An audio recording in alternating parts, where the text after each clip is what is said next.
खलीसा भूमि से कर सामान के रूप में लेता था और जहाँ तक संभव होता था वह भूमिपतियों एवं अन्य अधिकारियों से भी अनाज ही लिया करता था ताकि अनाज के भंडार उसके पास उपलब्ध रहे।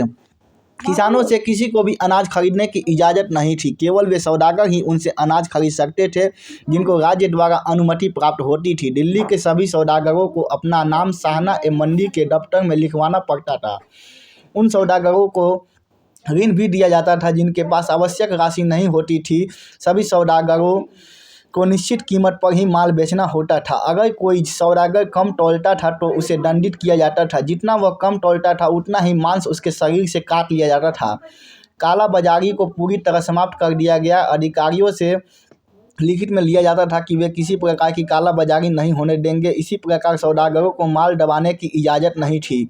उन्हें जनता की मांग पर सामान बेचना होता था। संपन्न वर्ग के लोगों को कीमती सामान खरीदने से पहले साहना ए मंडी से इजाज़त लेनी पड़ती थी। इन सभी नियमों को लागू करवाने के लिए उसने दीवान ए रियासत और साहना ए मंडी नामक 2 अधिकारियों की नियुक्ति की। इन अधिकारियों की मदद के लिए सराय अदल नामक न्यायिक अधिकारी और अनेक कर्मचारी एवं अधिकारी होते थे। ये सभी अधिकारी अपना कार्य पूरी ईमानदारी और लगन से करते थे और दोषी व्यक्तियों को दंडित करते थे। अलाउद्दीन की बाजार नियंत्रण नीति का परिणाम यह हुआ कि अनाज, कपड़े एवं अन्य वस्तुएं काफ़ी सस्ती हो गई। घोड़े, जानवर, नौकरों और गुलामों की कीमत काफ़ी गिर गई। इस प्रकार अलाउद्दीन के शासनकाल में जीवन यापन की आवश्यक वस्तुओं की कीमत काफ़ी सस्ती हो गई। सभी इतिहासकारों ने एकमत होकर अलाउद्दीन की आर्थिक नीति की प्रशंसा की है। खिलजी वंश अभी नहीं। हेडलाइन: तुगलक वंश 1320 से 1414 ईस्वी। खिलजी वंश का अंतिम शासक खुसरो था जो अप्रैल या मई 1320 ईस्वी में सुल्तान बना। उसने 4 माह से अधिक शासन किया। उसके काल में भय और आतंक का शासन था। उसने उन लोगों के मध्य काफ़ी संपत्ति बांटी जिन्होंने उसे सिंहासन पर बैठाने में मदद की थी, परंतु उसके काल में हथियारों का दौर भी चल निकला।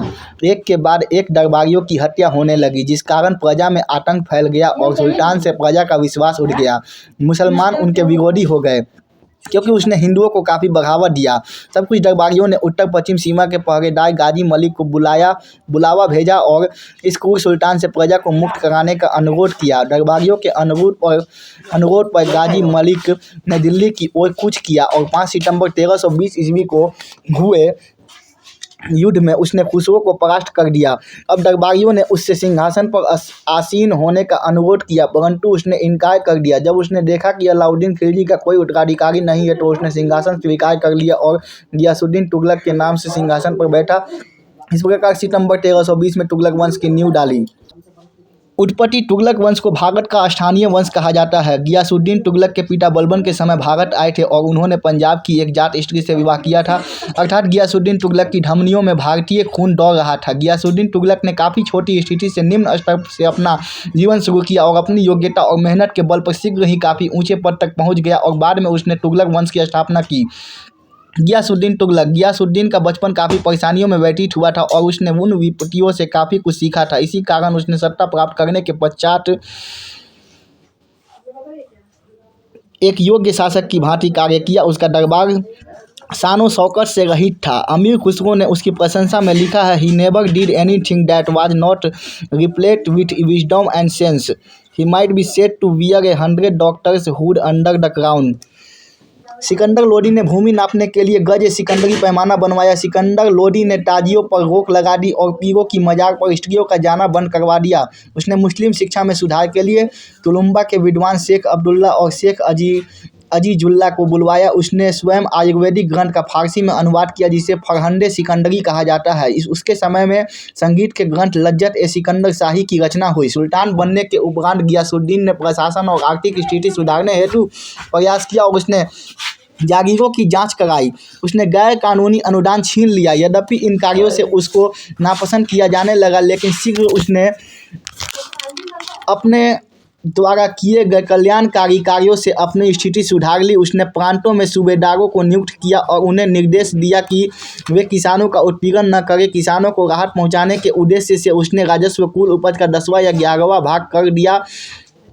गियासुद्दीन ने इसके अतिरिक्त प्रजा की भलाई के लिए अन्य कार्य भी किए। उसने नहरें खुदवाई, बगीचे लगवाए, किसानों की आक्रमणों से रक्षा के लिए उनके लिए किले बनवाए।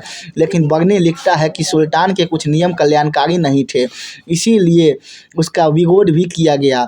गियासुद्दीन ने प्रशासन में काफ़ी सुधार किया और संचार एवं सैन्य सुविधा के लिए डाक व्यवस्था को पुनर्गठित किया। गियासुद्दीन ने खिलजी सुल्तानों की साम्राज्यवादी नीति का अनुसरण किया। उसने वारंगल के काकतीय शासक प्रतापरुद्र देव द्वितीय को परास्त करने के लिए अपने शासन के द्वितीय वर्ष में जूना खान को भेजा, परंतु उसका यह प्रयास असफल रहा। 4 माह बाद दूसरा सैन्य अभियान भेजा गया, जिसने सफलता पाई। जूना खान ने वारंगल का नाम बदलकर सुल्तानपुर कर दिया। गियासुद्दीन के शासनकाल में ही बंगाल में गृह युद्ध छिड़ गया। बंगाल के शासक रामसुद्दीन फिरोज शाह की 1322 ईस्वी में मृत्यु हो गई। उसके पुत्रों गियासुद्दीन बहादुर, शिहाबुद्दीन बुगरा शाह और नसीरुद्दीन के बीच सत्ता के लिए गृह युद्ध छिड़ गया। गियासुद्दीन बहादुर ने शिहाबुद्दीन बुगरा शाह को परास्त कर दिया, लेकिन नसीरुद्दीन ने गियासुद्दीन तुगलक को हस्तक्षेप करने के लिए आमंत्रित किया। गियासुद्दीन तुगलक ने तुरंत आक्रमण किया और गियासुद्दीन बहादुर को बंदी बनाकर ले आया। और बाकी अगला पार्ट में।